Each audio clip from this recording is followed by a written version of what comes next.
وفيه التقت الحقائق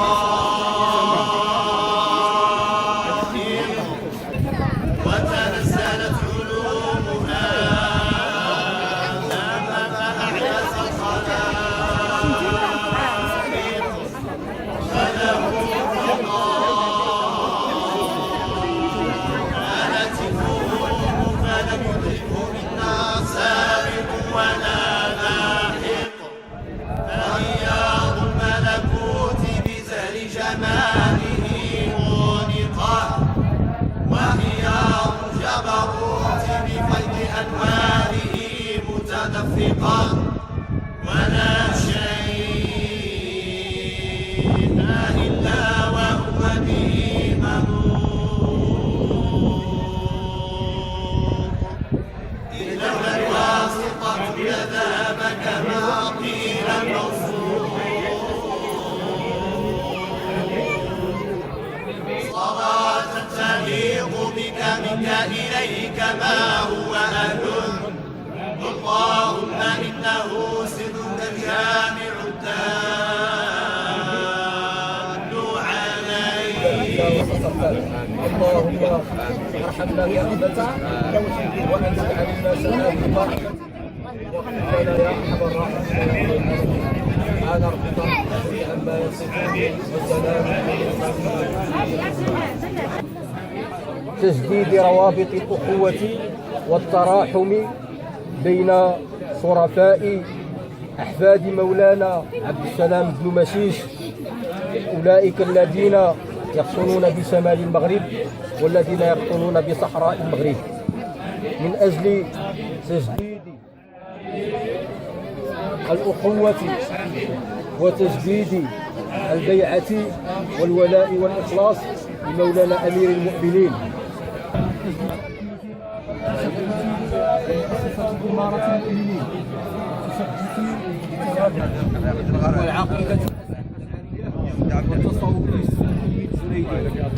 من أجل أن نرسل رسالة الوفاء وبلد الصلحاء.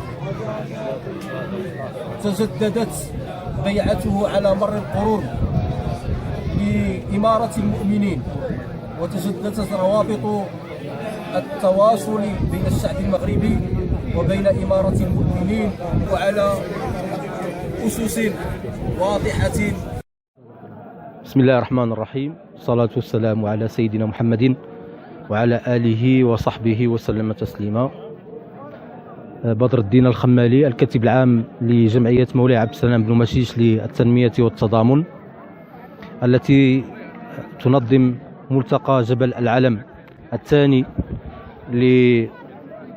للصوفية والشرفاء والصلحاء الصحراء المغربية وأبناء عمومتهم في شمال المغرب. أنه ملتقى جبل العلم جاء لكي يكون بادرة من أجل تعزيز أواصر التضامن والتآخي والتآزر بين الشرفاء من أحفاد المولى عبد السلام بن مشيش من شمال المغرب وجنوبه، وذلك من أجل تجديد أواصر الأخوة والتضامن والتآزر، وكذلك تجديد أواصر البيعة بين إمارة المؤمنين والشعب المغربي، وخصوصا الأشراف المنتسبين إلى مولانا عبد السلام بن المشيش. ملتقى جبل العلم الثاني هو ملتقى من أجل التأكيد على 4 أسس. أولا، مؤسسة إمارة المؤمنين باعتبارها المؤسسة التي يجتمع عليها المغاربة جميعا، ثم الثوابت الدينية للمملكة المغربية وهي المذهب المالكي والعقيدة الأشعرية والتصوف الجنيدي، التصوف السني الجنيدي، ثم الوحدة الترابية للمملكة المغربية من شمالها إلى جنوبها. هذه الأسس والثوابت هي الأسس التي يجتمع عليها الشعب المغربي، والتي تشكل عنصر تميز وخصوصية لهذه الأمة المغربية، وتشكل عنصرا وضمانا لاستقرارها واستمرارها في ظل وضع إقليمي ودولي متأزم مشوب بعدم الاستقرار ومشوب بعدد من الدعوات الهدامة والدخيلة التي تؤثر والتي أثرت انطلاقا مما شهدناه في مرحلة الربيع العربي في عدد من الدول الجارة والدول العربية. وبالتالي فإن التمسك بهذه الثوابت يعتبر ضمانة أساسية من أجل تكريس الاستقرار وتكريس الأخوة والتضامن والتآزر والعيش المشترك، بما يؤكد بأن الخصوصية التي يتمتع بها الشعب المغربي والخصوصية التي تتمتع بها المملكة المغربية استطاعت في هذا الظرف المتأزم أن تضمن الاستقرار والأمن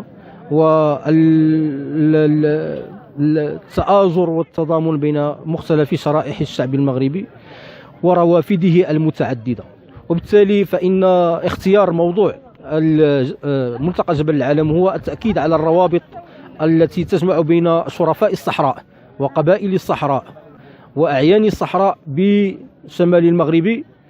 هي روابط قديمة متجذرة متأصلة، لا يمكن بأي حال من الأحوال أن تكون مدعا لأي مزايدة أو لأي استخدام من بعض الأطراف التي تريد تفريق هذا الشعب والعبث بوحدته الترابية. وشكرا لكم.